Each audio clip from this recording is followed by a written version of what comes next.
My name is Grace Bateman. I have been conducting research on beauty campaigns, and if these campaigns are really reaching their target audience. Over the last 10 years, there has been a shift and an ever growing effort to change the view of women. There have been countless beauty campaigns with the goal of helping women's self esteem, yet many of these campaigns are leaving no effect on women. I want to address three main beauty campaigns that I have seen a huge effect and have had a really large, prominent place in the media lately. One of the first is a beauty campaign that is mainly on social media. It was created by Curvy Kate. Curvy Kate is a swimsuit slash lingerie company. So the company released their first swimsuit line, and with that, they also created a hashtag called My Body, My BFF, with the goal for women to treat their bodies as they would treat their BFF. The hashtag allows social media users to connect with the company and others using the hashtag. The communications director of the company, Chantel Crabb, said that they wanted to produce a campaign where women were joining together in a movement and pledging to treat their bodies better. Through their hashtag, Curvy Kate has also enhanced their brand engagement and have been using women with average body types to model their swimsuit and lingerie lines. Because of this, a lot of women have been giving them a lot of recognition in using everyday women in helping the company grow. The next beauty campaign is Dove. It's one of the most well-known companies for body positivity. While undergoing rebranding, Dove hired a PR company to do research for them. Through the research, they found that only 2% of women would refer to themselves as beautiful. With such an alarming number, Dove started to post videos, photos, and billboards of women. One of their main ones, and their very first ones that they did, was a billboard in Canada, and it said fat or fit, or great or gorgeous, and women would drive past, and men, and they could vote on which they would rather. This billboard got over 1.5 million visitors in 1 year, thus showing the importance it was to have this conversation. Since then, Dove has created multiple beauty campaigns, and they've also partnered with different organizations such as Girl Scouts of America to ensure that women at a young age will start to feel beautiful and that they can have activities and outlets where they can go and find confidence in themselves. Dove also released the Dove Real Beauty Pledge. Their first pledge is that they will always feature real women and never models in their campaigns. The women are introduced by their names, and their campaigns represent the population's diversity. Their second promise is that they will always portray women as they are in real life. There is zero digital distortion, and the images that are used are approved by the women that they feature. They promise that there will be no unachievable, manipulated, or flawless images that are used in their campaigns.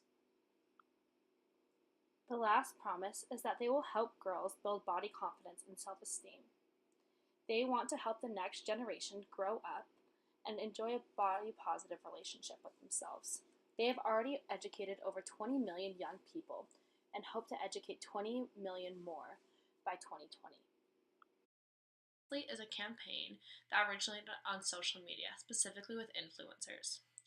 A recent study was conducted at a college where they asked over 100 university students who are female about what they thought about social media.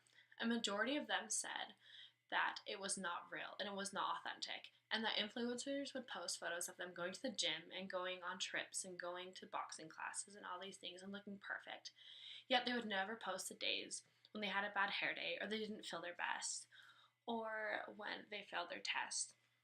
Because of this, influencers started to get a lot of backlash, and they realized that there was a need for creating Instagrams that were more authentic and real. The issue with social media is that it's a hard platform for others and for people to use because it is so unknown. Growing up, everyone always posted things like models and people that were not everyday people and that we would look at and know that that was their job.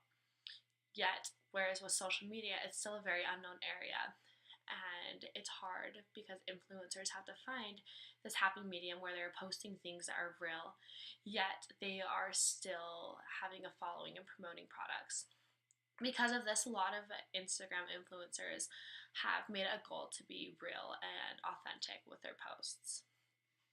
My research upon these three main beauty campaigns, starting with Dove, Curvy Kate, and influencers on Instagram. I'm determining the effectiveness of these campaigns and if they're changing how women view themselves and how they can better teach self-worth and portraying women in the media if these beauty campaigns aren't doing what they're supposed to. I'll be conducting my research through the survey method, specifically in a questionnaire format. This will work best because it collects a large sum of information in a short amount of time and can be conducted on a wide range of people, therefore allowing the data to be more accurate and diverse. Because the survey method is relatively cheap, it allows other money to be spent elsewhere. There are some disadvantages to the survey method, such as it being difficult to understand the questions at times, inaccurate information, and finding enough participants. I decided it would be best for the researcher to be present in the room to clear up any miscommunications one may have with the questions. The participants will also be given $20 after they finish the survey to ensure that there are enough participants and that there is a motive behind taking the survey. Respondents will be in a group where they are provided with a questionnaire given out by the researcher. 3 different groups will be brought into the room on 3 different days throughout a month to ensure that individuals will not influence the data.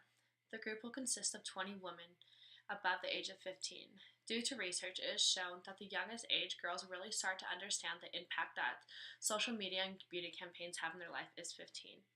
By the end of the month, about 240 women will have been given an interview, a survey.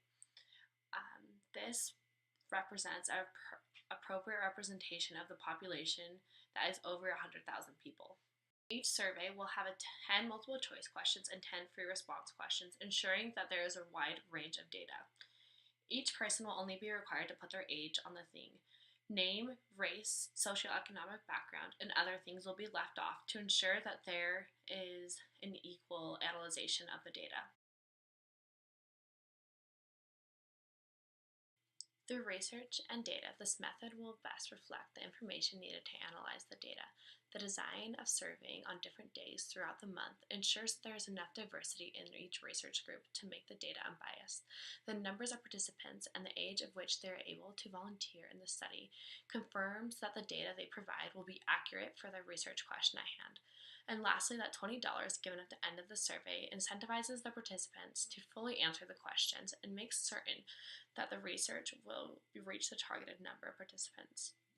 Once I have finished the research method, I will analyze the data and conclude that these campaigns are either reaching the target audience and making the impact they need, and if they're not, then how can we go about and change these campaigns so they can really hit the target audience that we need and make women feel empowered and beautiful again.